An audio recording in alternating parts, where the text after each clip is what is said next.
안녕하세요. 홍익노무법인의 편민수 노무사입니다. 사실 이제 정권이 좀 바뀌고 나서 아마 여러분들이 이런저런 기대들을 많이 하셨을 것 같아요. 사실 전 정권에서 조금 이제 기업들에 대한 규제나 이런 것들을 강화를 많이 시켜가지고 위축이 많이 되어 있었는데, 정권이 바뀌고 나서 대부분 사업주들을 만나보면 이번에는 낫지 않을까. 그리고 또 작년에 2022년도에는 이제 대선에서 당선된 지 또 얼마 안 되다 보니까 야, 지금은 좀 더 기다려보자. 바로는 못할 거야. 전 정권 걸 해야 되니까. 그래서 1년이 또 지났습니다. 2023년이 밝았고요.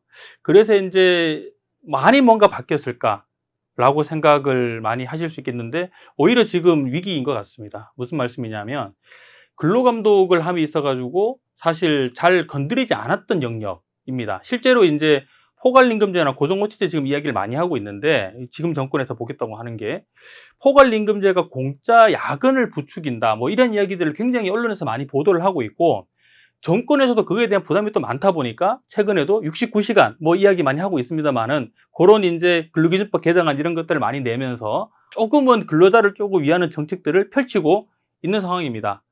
그러다 보니까 이제 기업에서는 많이 불안을 하실 것 같아요. 특히 인사 담당자분들, 저희한테 지금 전화 오시는 분들 들어보면 노무사님 왜 이렇게 빡세셨습니까? 오히려 그런 이야기를 하고 있습니다. 작년에도요, 2022년도 하반기에도 느닷없이 10월, 11월 달에 근로감독이 나오고 12월 달에도 감독이 나옵니다. 원래 노동부에서는 11월 말까지 보통 감독을 집중적으로 나가고 12월에는 정기감독을 잘 안 나가는 편인데, 어떤 문제가 있었는지 모르겠으나 12월 달에도 근로감독을 받았다는 그런 제보들이 제법 많이 있습니다. 자, 그러면 여러분들이 지금 이렇게 많이 불안해하고 있는 근로감독, 2023년도는 어떻게 바뀌었고 어떤 것들이 좀 핵심이 되는 건지를 오늘 이 시간에 낱낱이 말씀을 좀 드릴 수 있도록 하겠습니다. 자, 크게는 두 가지 섹션으로 이루어집니다. 1강과 2강인데요.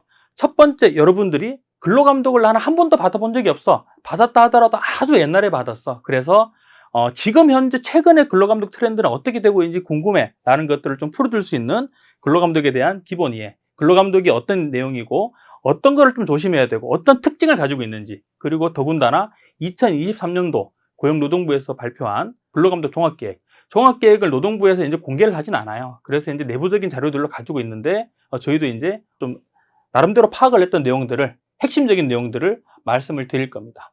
두 번째 강의는 근로감독을 실제로 받았을 때 각 항목별로 어떤 것들을 조금 주안점을 두고 방어를 하고 대응을 해야 되는 건지, 이런 부분들을 좀 상세하게 살펴보는 시간을 가지도록 하겠습니다. 자, 첫 강의입니다. 1강에서는 앞서 말씀드린 것처럼 근로감독의 개념, 그리고 근로감독이 어떤 특징을 가지고 있고 종류마다 어떤 특징을 가지고 있고 종류마다 어떤 걸 유의를 해야 되는 건지, 그리고 프로세스, 마지막으로 23년도 근로감독은 어떤 것들을 주로 볼 것인가, 이런 부분들을 말씀을 좀 드릴 수 있도록 하겠습니다. 근로감독이 뭐냐라고 했을 때 사실 이걸 간단히 정의하기는 어렵습니다. 그렇지만 속자는 이렇게 이야기하죠. 노동부에서 근로감독관이 회사에 나와서 회사를 들쑤신다, 뭐 이런 이야기를 합니다. 전혀 틀린 말은 아닌데요. 이걸 조금 더 정확하게 좀 표현을 해봅시다. 자, 근로감독관이 법에서 정한 근로조건의 기준을 확보하기 위해서 사업장의 임금에서 점검하고 이를 시정하거나 행정처분 내리는 일련의 과정이에요. 근데 임금이 뭡니까? 임금? 굉장히 잘 안 쓰는 표현이죠. 이게 행정용어인데 나와가지고 본다는 거예요. 사업장을 나와서 점검한다. 이게 임금이라고 보통 하는데, 우리가 이제 흔히 잘 모르시는 분들은 아니 사업장 나와서 보는 것도 이게 회사 자체가 이게 기업 시설이면은 뭐 영장이 있든 이렇게 나와야 볼 수 있는 거 아닙니까? 뭐 이런 이야기를 하세요. 근데 이 임금은 행정처분이기 때문에 일단은 영장주의에 적용 안 받아요. 그러니까 근로감독관이 나와서 그냥 볼 수 있는데, 그냥 볼 수 있는 건 아니죠. 근거가 있습니다. 그게 막 나오지 않아요. 근기법 102조에 근로감독관의 권한이라고 있어요. 그 권한을 보면은 사업장에 임금하거나 신문할 수 있다, 자료 제출을 요구할 수 있다, 이렇게 법적으로 그 권한이 주어져 있고요. 이걸 만약에 안 따르게 되면 오히려 후순하는 것처럼 과태료가 매겨집니다. 500만 원 이하의 과태료가 매겨집니다. 또 이 근로기준법에 위임받아서 직무규정, 근로감독관 직무규정이라는 곳에서도 감독관들의 할 수 있는 그러한 역할 범위를 정해놨습니다. 자체적으로. 훈령이죠, 이거는. 그래서 기본적으로 근로감독관들이 근로감독을 하는 것은 법에 따라서 하는 거다. 그래서 이걸 사실은 우리가 막을 수 있다, 이렇게 보기 좀 어렵습니다. 자, 그러면 근로감독의 종류에는 어떤 것이 있는지를 알아보셔야 될 것 같아요. 우리가 이제 사업을 운영하시다 보면은 사실 근로감독 나온다는 이야기를 많이 듣는데 그 용어들이 그냥 근로감독이 아니에요. 정기감독, 청원감독, 수시감독, 기획감독, 특별감독, 뭐 게다가 노무사까지 나오는 자율개선, 뭐 노무관리지도 뭐 워낙 다양한 단어들이 있습니다. 그런데 사실 여기에서 이 여러 가지 단어들 중에서 근로감독을 구분짓는 거는 딱 세 가지예요. 크게 종류별로. 정기감독, 수시감독, 특별감독 이 세 가지입니다. 정기감독은 뭐냐? 수시감독은 뭐냐? 특별감독은 뭐냐? 크게 그냥 성격을 말하자면 딱 단어에서 딱 느낌이 오시죠? 정기감독은 계획을 잡아서 나오는 거예요. 수시감독은 뭐 청원감독, 기획감독, 뭐 신고감독 해가지고 뭔가 이슈가 있을 때 뭔가 그 이슈를 해결하기 위해 관내 이슈가 있을 때 해결하기 위해서 혹은 누가 청원 우리 회사에 근로감독 한번 나와봐 주세요. 요즘에 이거 많죠. 그런 종류의 수시감독. 특별감독은 사회적으로 굉장히 좀 이제 뭐라고 해야 될까요? 뭐 지탄을 좀 받는 행동들을 한다거나 뭐 임금체불, 괴롭힘 이렇게 사회적 물의를 일으킨 사업장에 법을 집행하기 위해서 나오는 그 감독이다. 그래서 사실 이게 성격이 정기감독하고 수시감독은 어찌 보면 예방적인 성격이 강합니다. 노동법을 지켜주세요 여러분 하는 걸로 정기감독, 수시감독 예방적으로 나오는 성향들이 강한데 특별감독은 그게 아니라 너희 이미 많이 위반한 사항들이 좀 있을 것 같아. 그래서 나가서 위반한 거 있으면 바로 처벌하겠어 라는 겁니다. 그래서 사실은 이 정기감독과 수시감독과 특별감독 세 가지 중에서 정기감독, 수시감독 묶어서 이제 보시게 되면은 기본적으로 요 두 개는 원칙적으로는 위반한다 하더라도 그 자체로 바로 처벌되지 않아요. 우리가 이제 근로기준법 보면은 항상 형사처벌, 과태료, 노동법 자체가 아예 형법이니까 위반했을 때 과태료, 형사처벌이 있어요. 근데 정기감독, 수시감독은 원칙적으로 나왔을 때 적발돼도 뭐 특정 몇 가지 이제 케이스 빼놓고는 법에서 말하고 있는 몇 가지 케이스 빼놓고는 기회를 줍니다. 어떤 기회? 시정할 수 있는 기회를 줘요. 근데 이 친구는 특별감독은 없습니다. 바로 과태료, 그 법에서 말하고 있는 처벌을 내리게 됩니다. 자, 그러면 구체적으로 어떤 차이가 있나 또? 자, 정기감독 같은 경우에는 나오기 전에 미리 알려줍니다. 언제요? 10일 전에 알려줘요. 문서로 알려주게 돼 있어요. 그래서 전화로 보통 알려주시는 감독관분도 뭐 있긴 있다고 하는데 최근에는 없습니다. 최근에 다 문서로 팩스가 됐든 우편이 됐든 근로감독 대상 사업장입니다라고 10일 전에 문서로 통보를 하게 되고 근데 이제 사실 정기감독은 이 세 가지 중에서 가장 어찌 보면 약할 수 있는 거거든요. 그 딥스가. 근데 뭐 그렇게 보는 이유가 정기감독만 일단은 10일 전에 알려주게 돼 있고 그리고 여기서 또 하나 옵션이 있어요. 10일 기간을 두고 10일 뒤에 나가겠다고 했는데 하필 그때 뭐 누가 휴가를 간다거나 혹은 준비할 수 있는 기간이 너무 부족해요. 그러죠? 그런 경우에 10일의 범위에서 근로감독관 재량으로 조금 더 그 기간을 늘려줄 수 있어요. 그만큼 어찌 보면 예방적 성격이 강하다 보니까 시간들을 좀 충분히 주는 경향들이 있습니다. 근데 수시하고 특별감독은 원칙적으로는 불시감독입니다. 다만 뭐 수시감독 같은 경우에는 뭐 10일까지는 아니지만 뭐 의례적으로 한 하루 이틀 뭐 일주일 정도의 시간을 주는 경우들도 있고 다만 최근에는 한 2, 3일 정도 많이 주면은 수시감독 하기 전에 그렇게 안내하는 경우들이 있는 것 같아요. 자, 그러면 근로감독을 나오면은 자료가 우리 회사에 이따만큼 인사 자료가 있는데 이걸 다 준비해야 됩니까? 라고 하실 거예요. 원칙적으로는 정기감독과 수시감독은 직전 실시일 기준으로 1년 내에 자료만 준비하면 됩니다. 임금대장 1년치, 계약서 1년치, 뭐 취업규칙도 최근 1년 내에 거 다 1년치만 정리하면 되는데 특별감독은 3년치 걸 다 보겠다 라고 합니다. 자, 그 감독 보면 어디까지냐? 뒤에서 좀 말씀드릴 거예요. 기본적으로는 정기감독이나 수시감독, 특별감독의 감독의 또 세부 테마들이 있습니다. 그 테마에 맞게끔 항목들을 보겠다라는 거고, 뭐 정기감독은 뭐 종합 예방감독이라고 해서 15개 항목, 우리가 뒤에서 말하는 뭐 근로계약서, 연차휴가, 임금, 근로시간 15개 항목을 다 보는 경우가 있고, 수시감독 중에서는 기본적으로는 임금체불, 근로계약서, 뭐 예를 들어 최저임금 이런 영역들을 보되 예를 들어서 이제 추가적으로 좀 테마적으로 필요한 것들, 청원형 근로감독 같은 경우에는 직원들이 신고를 예를 들어서 뭐 육아휴직을 못 받았어요. 그 육아휴직에 대해서 신고를 하면은 그 신고된 내용까지 같이 보고 뭐 그렇게 이제 테마들이 좀 세부적으로 정의되어 있습니다. 여튼 노동강제법령 전반에 대해서 볼 수 있지만 이게 실무적으로는 어느 정도 범위를 주고 근로감독 나오기 전에 보는 항목들을 미리 알려줍니다. 자, 아까 말씀드렸지만 근로감독 이 세 가지의 가장 큰 차이점은 적발했을 때의 처벌, 바로 처벌되냐 기회를 주냐라는 건데, 자, 말씀드렸지만 특별감독은 바로 처벌. 요 두 가지는 기본적으로는 기회를 줍니다. 다만 여기에서 여러분 놓치면 안 되는 게 정기감독이든 수시감독이든 원래는 자 우리 회사가 처음으로 근로감독 받는 사업장이에요. 그러면은 제가 드린 말씀이 맞을 수 있어요. 근데 3년 전에 우리가 정기감독을 받고요. 2년 뒤에 예를 들어서 수시감독이 나와요. 그런데 3년 전에 정기감독에서 근로계약서를 잘 못 쓴 게 또 지적이 됐는데 2년 뒤에 수시감독에서 또 똑같은 게 지적이 돼요. 그러면은 그 즉시 처벌됩니다. 그 조항에 대해서. 즉 3년 이내에 동일 건에 대해서 또 위반을 하면은 처벌이 됩니다. 또 하나, 이거는 이제 여러분들이 이제 그 근로감독 말고 노무사들이나 외부의 노동부에서 다 일을 못하니까 외부의 노무사나 이런 전문가들에게 일을 위탁해서 점검 나가는 게 있어요. 그걸 뭐라고 하죠? 자율점검이라고 합니다. 자율점검하고 나서 노무사가 예를 들어서 이걸 바꾸세요라고 했는데 그걸 안 바꿉니다. 혹은 그 자율개선 나오는 거를 거부합니다. 그런 사업장 같은 경우에는 마찬가지로 바로 사법처리, 행정처분 떨어질 수 있다. 그래서 자율개선 이런 것들 되게 우습게 보시면 안 되고 나온다고 하면 성립승인껏 받으시는 게 필요합니다. 자, 그러면 근로감독의 프로세스는 어떻게 될까?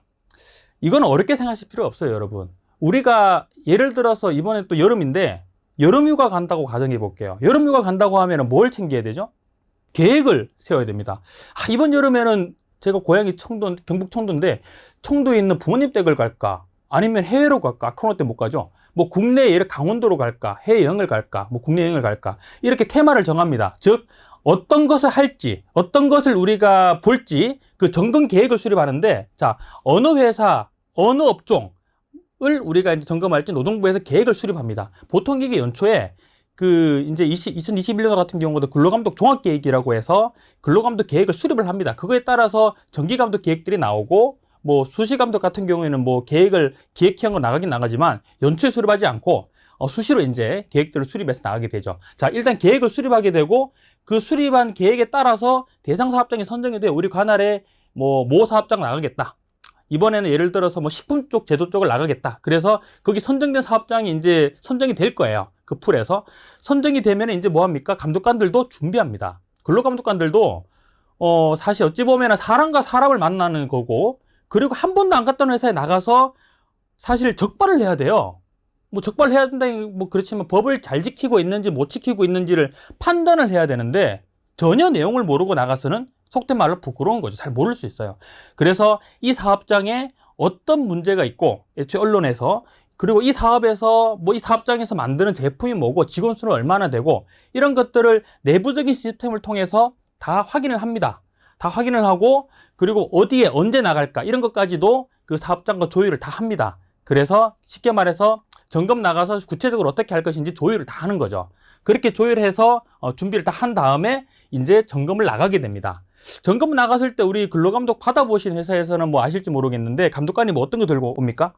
제일 처음에 들고 오는 게 임금지령서입니다. 뭡니까? 아까 임금이 사업장에 나가서 보는 거라고 했죠? 그냥 나가서 보여달라고 하면 안 되니까 임금지령서, 그러니까 노동부에서 공식적으로 지금 근로감독 나왔습니다라는 거를 임금지령서를 들고 사업장 대표한테 줍니다. 대표가 됐든 뭐 나와 있는 거기 뭐 임원이든 하여튼 이제 전달하게 되고 그리고 요즘에는 뭐 이 기본적인 서류들은 뭐 다 이게 나와 있는데 반드시 요즘 들고 다니는 게 계산기입니다. 계산기. 예전에는 사실 아주 먼 예전에는 뭐 이렇게 근로감독 나갈 때도 계산기 들고 가서 다 계산하지 않고 뭐 조금 이제 그 크게 굵직굵직하게 위반한 것들만 많이 잡았었는데 최근에 근로감독 경영을 보면은 실제로 그 자리에서 통상임금 계산 제대로 됐는지 최저임금 제대로 줬는지 연차수당 똑바로 계산했는지 퇴직금 잘 계산했는지 다 계산 때립니다. 그래서 계산기는 거의 필수입니다. 계산기로 다 때린다 본다고 보시면 되고 그리고 이거 하나 고용보험 피보험 자격 상실자 명단 이런 걸 가져가요.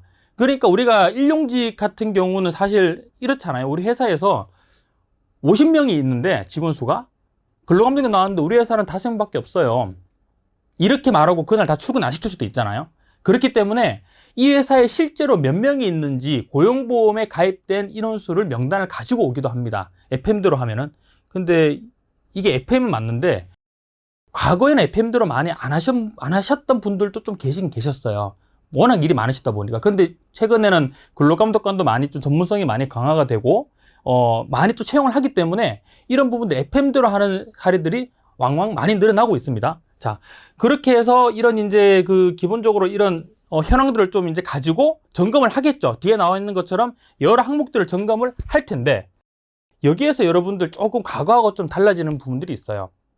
노사 면담입니다. 뭐 사용자에 당연히 면담하겠지만 노사 면담, 즉 근로감독을 나가기 전 혹은 나가고 나서 우리 근로감독관들이 사업장에 있는 근로자 대표, 예를 들어서 뭐 노동조합이 있다. 그럼 노동조합 위원장이라든지 혹은 근로자들에 대한 면담, 인터뷰, 뭐 사전에 전화 이런 것들 통해서 정보를 얻기도 하고요. 그리고 왜 이렇게 이제 정보를 넣냐 하면은 그 사업장의 문제점은 내부 사람이 가장 잘 안다고 보기 때문입니다. 그래서 근로자 대표라든지 근로자들한테 이런 부분도 잘 알고 있습니까? 잘 이행되고 있습니까? 월급은 제때 나갑니까? 이런 부분들을 체크를 하는 것이죠. 그 과정에서 감독관이 정보를 입수해서 점검할 때 활용할 수도 있습니다, 실제로. 그래서 이게 과거에 비해서 조금 더 이제 면담이 활성화되어 가고 있다. 이런 부분들을 여러분들 잘 체크하셔야 되고, 결국엔 뭡니까? 서류만 잘 갖춰놔서는 답이 안 된다는 거예요, 근로감독에서. 서류는 사실 뭡니까? 회사가 만들잖아요. 그래서 회사가 만들다 보면은, 물론 그러면 안 되겠지만, 그러시는 데가 있어요. 서류를 조금 조작을 하는 경우들이 있어요.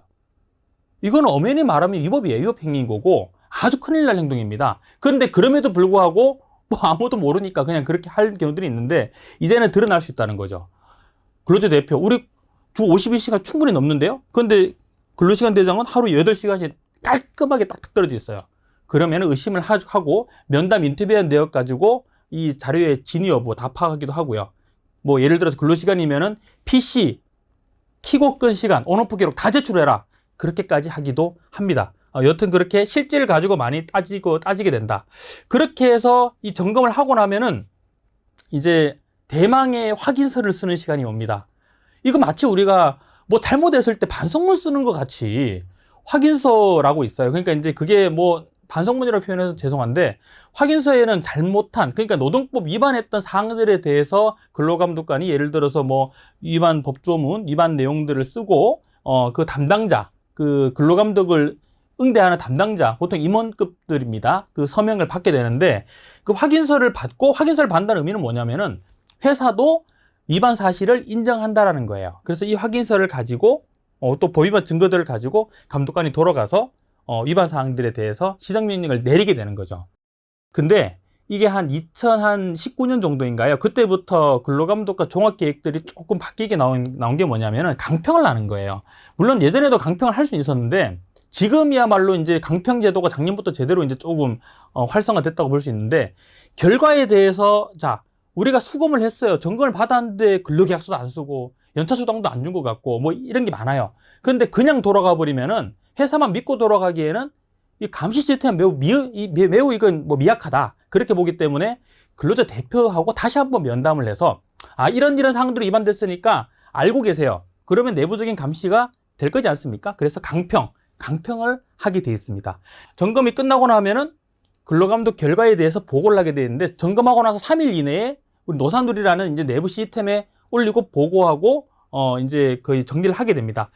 기본적으로는 여기까지가 이제 우리 회사에서 알고 있는 사항들은 여기까지. 그 결과 보고하고 나서 이제 아까 말씀드렸던 즉시 벌금, 즉시 과태료 사항이 아닌 것들에 대해서는 시정 기간을 두고 시정 명령을 내리는 것까지가 우리 회사에서 통상적으로 알고 있는 근로감독의 종료 과정입니다. 물론 이제 그걸 받고 나서 우리가 또 제출해서 시정했습니다 보여줘야 되겠죠. 근데 여기 안 나와 있지만 사실 확인점검이란 게 있어요.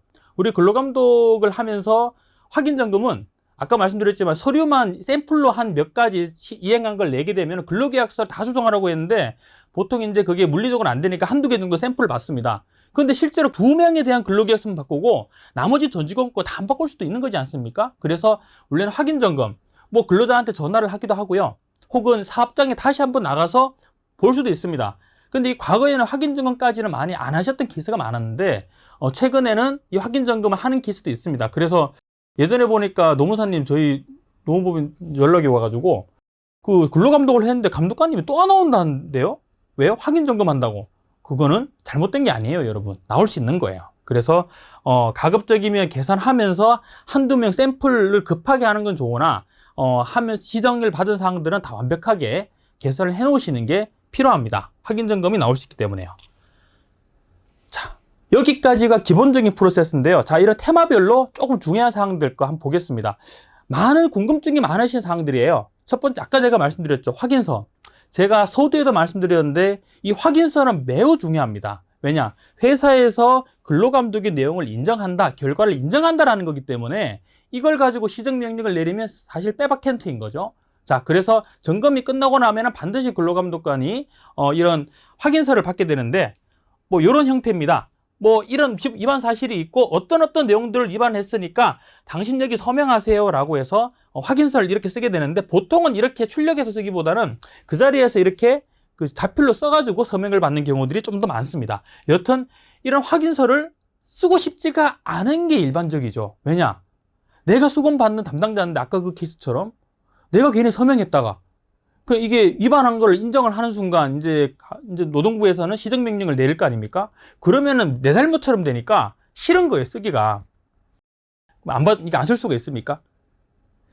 예전에는 저희가 이제 확인서 같은 경우에는 확인서를 한번 쓰면 낙장불입이다. 그래서 확인서에 서명하면은 감독관님이 빼주고 싶어도 못 빼주니까 어떻게든 확인서 쓰기 전에 어떻게든 여러분들 뭐 빌어라. 내가 저기 사장님한테 잘립니다. 뭐 혼납니다. 도저히 할 수가 없습니다. 근데 여러분 뭐 감독관님들도 이게 감독의 경험들이 많아지시기 때문에 그러한 핑계로는 별로 그렇게 감정이 동해지지 않습니다. 그냥 확인서를 쓰라고 하고요. 만약에 확인서를 안 쓴다. 안 쓰면은 어떻게 하죠? 근로감독관이 쓰게 돼 있어요. 감독관이 쓰시면 됩니다. 왜냐? 이게 착오하시면 안 되는 게, 확인서를 안 쓴다고 해서 이게 절차가 정리가 안 되는 건 아니에요. 안 되는 건 아니지만, 근데 감독관님들은 스스로 본인이 서명하는 것 자체에 대해서도 부담이 좀 느껴질 수는 있죠. 왜냐하면 본인이 점검한 거에 대해서 회사가 못 받아들이겠다는 강력한 의지를 표명한 것이기 때문에 함부로 내가 서명하는 것에 대해서도 감독관님들도 약간의 부담은 있어요. 뭐 그렇지만 여튼 감독관이 서명해서 종료할 수도 있다라는 겁니다. 자, 이렇게 프로세스는 당연히 내가 서명하지 않더라도 감독관이 서명할 수 있으나, 아까 말씀드렸습니다만은 이게 회사에서 사실 뭐가 됐든 간에 확인서라고 하는 거는 사실은 그럴 수 있습니다. 회사가 오케이, 맞습니다, 위반한 거 맞습니다라고 하면은 매기는 사람, 과태료 매기거나 시정명령 하는 사람 입장에서는 조금 더 쉽죠, 수월하죠. 왜냐? 당신들도 인정했잖아요, 위반한 거. 이런 증거가 되기 때문에 가급적이면 저희가 이제 아직까지 그런 팁을 드립니다. 확인서를 쓰기 전에 최대한 서명할 거 있으면 다 하고, 확인서 내용에서 본인이 예를 들어서 인정하지 않거나 혹은 뭐 인정이 좀 어려운 게 있으면 최대한 증빙자료 가지고 감독관님을 설득을 해라 라고 요즘엔 제가 그렇게 안내를 좀 드립니다.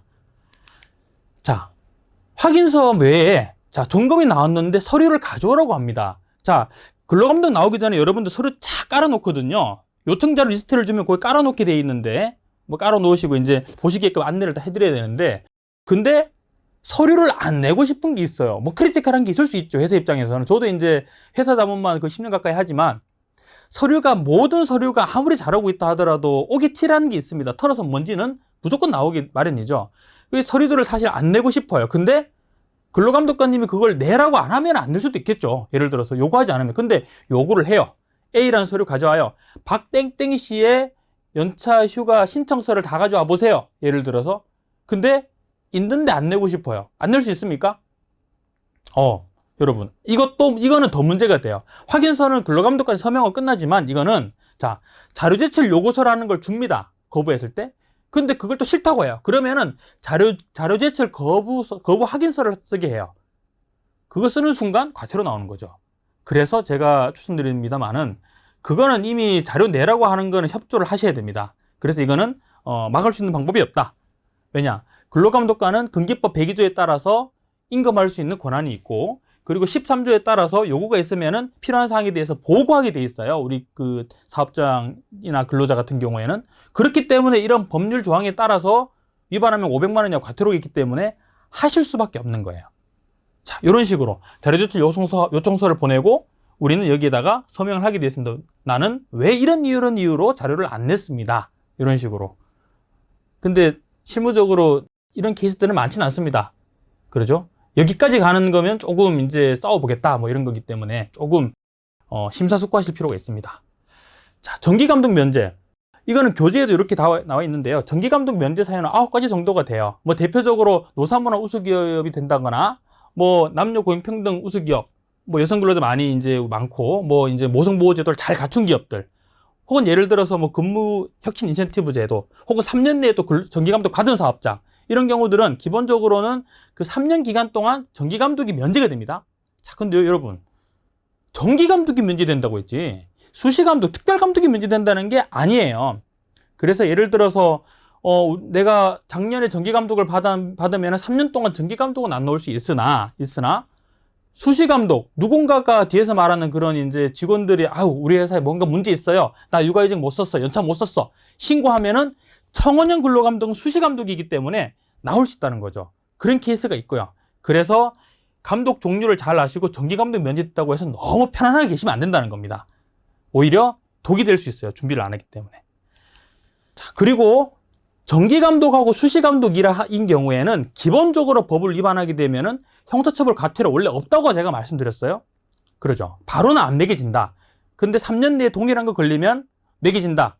그렇게 말씀드렸죠. 근데 정기감독, 수시감독이라 하더라도 3년 내에 동일한 게 걸린 사례가 없다고 하더라도 이 케이스들은 바로 즉시 과태료나 즉시 범죄인지 형사처벌이 된다는 겁니다.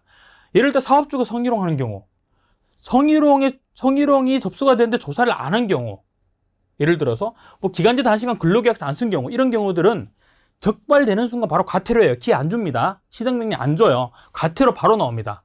혹은 뭐 즉시 범죄인지 형사처벌 되는 거, 위약금 예전금지, 폭행, 뭐 강제근로, 이런 것들은 적발되면 바로 형사처벌 되죠. 산전이유가 안 주는 경우, 유사선이유가 안 주는 경우, 직장 내 성희롱 신고자한테 불이익한 조치하는 경우, 뭐 이런 경우들, 육아휴직을 이유로 해고하는 경우, 이렇게 저희가 이게 말씀드렸던 이런 사항들은 원래 처음 나온 정기감독이나 수시감독이라 하더라도 즉시 과태료, 형사처벌 내려줄 수 있다. 요걸 조심하셔야 됩니다. 여기 나와 있지 않은 것들에 대해서도 3년 이내면은 재발되면은 즉시 과태료 벌금 나올 수 있다. 조심하셔야 되고요. 자, 그럼 과태료를 받았어요. 받았는데 이거를 줄일 수 있습니까? 예를 들면 법을 보면은 대부분 1,000만 원, 500만 원, 300만 원 이렇게 과태료가 있어요. 그 300만 원 이하, 1,000만 원 이하, 500만 원 이하 뭐 이렇게 과태료 규정이 있고, 보통 이제 우리 그 과태료 부과 기준이라고 해서 다시 거기에서 위반 횟수별로 보통 3차례 나눠가지고 이렇게 1,000만 원 미만이라 하도 바로 1,000만 원 이하를 때리는 게 아니라 뭐 300, 500, 1,000 위반 횟수별로 1년 내에 위반한 횟수별로 이렇게 뭐 나눠서 이렇게 경감하게끔 되어 있긴 한데, 여튼 과태료 처분을 더 깎을 수 있습니까? 내고 할 수 있습니까? 이런 이야기 할 수 있습니까? 할 수 있어요. 자, 예를 들어서 근로기준법 위반 행위들에 대해서는 요런 크게 4가지 사유들이 있으면은 2분의 1 범위에서, 예를 들어서 우리가 뭐 300만 원을 과태료 매기게 돼 있으면 150만 원은 일단 내야 되겠죠. 150만 원의 범위에서 강경할 수 있게 돼 있어요.